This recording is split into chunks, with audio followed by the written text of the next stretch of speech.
Brigitte. Et bonjour à tous. En ce mercredi 11 février, faisons le tour de l'actu. Le LIDE, le parti de Rudy Arnaut, ne récolterait que 0,4% des voix dans l'optique des élections régionales et européennes. C'est ce que révèle le sondage de Dedicated Research réalisé en Wallonie. Selon le directeur de cette société de sondage, Marc Dumoulin, Rudy Arnaut était pourtant bien parti. Mais ses derniers propos sur les chômeurs en Wallonie n'ont pas plu à tout le monde. À vouloir faire trop d'esprit, on risque gros, monsieur Arnaut.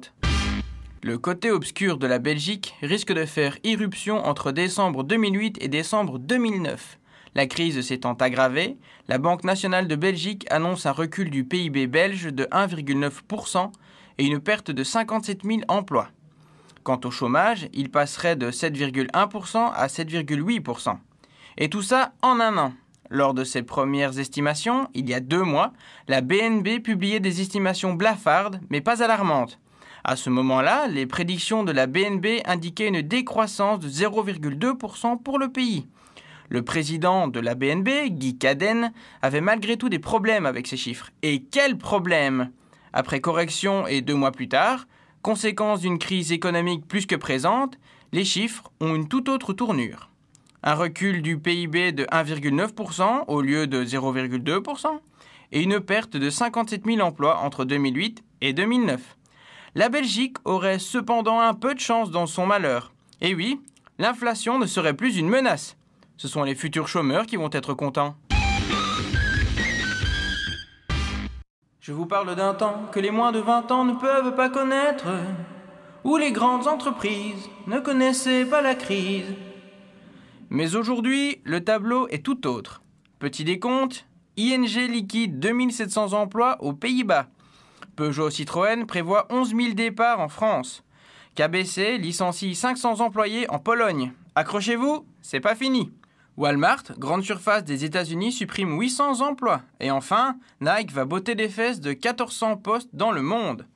L'économie mondiale a décidément l'air d'avoir le moral dans les talons. Pas de Meneyup dans mon ministère. C'est la décision de Salvador Gandara, ministre de l'Intérieur au Guatemala. Cette nouvelle mesure ne devrait concerner que les collaboratrices du ministre afin, je cite, de donner une bonne image du service public. Sandra Moran, militante féministe guatémaltèque, a immédiatement épinglé la nouvelle règle. Selon elle, l'image d'une telle institution ne dépend pas de l'aspect des personnes, mais de ses sanctions concrètes en faveur de la sécurité. Bref, une véritable déculottée. Un sosie de Clo-Clo en prison. François Vincent a été arrêté pour attentat à la pudeur sur une fillette de 11 ans, l'une de ses danseuses. Il lui aurait envoyé des déclarations d'amour par SMS et fait part de ses envies de rapports sexuels. La maman de la victime a immédiatement porté plainte. De son côté, François Vincent continue de nier les faits. Le numéro 2 français de la vente à distance 3 Suisse annonçait une réorganisation en décembre dernier. Et chez 3 Suisse, quand on réorganise, on n'y va pas avec le dos de la cuillère. Le verdict est tombé aujourd'hui, 674 postes disparaîtront bientôt.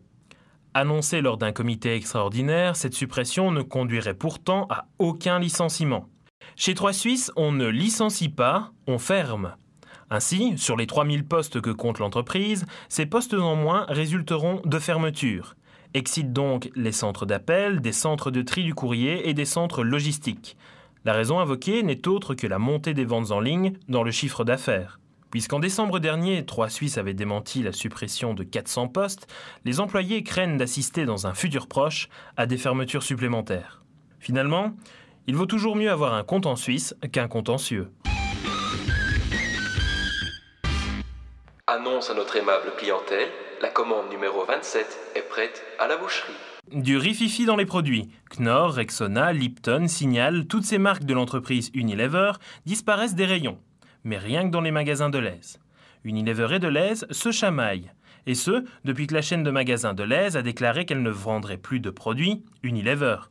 Le producteur de denrées alimentaires, de produits d'entretien et de soins corporels Unilever n'a pas tardé à riposter.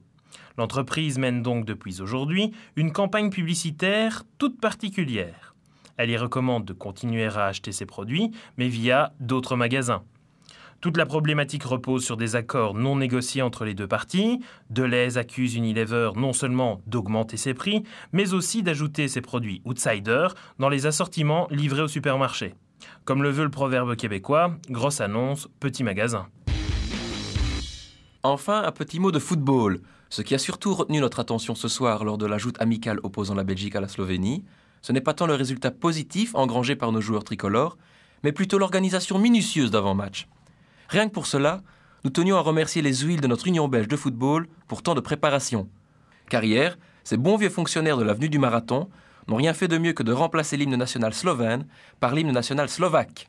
Certes, la géographie n'est pas donnée à tout le monde, mais il me semble qu'il y a une différence concrète entre la Slovénie et la Slovaquie, non ? Une chose est sûre, on ne remplacera malheureusement jamais la connerie chronique de notre fédération belge de football. Et je crois qu'on en a assez dit pour aujourd'hui. Et une petite réflexion économique pour terminer. Ce qu'il y a de bien avec l'inflation, c'est que quand on va au supermarché avec 20 €, on en ressort plus vite qu'il y a un an.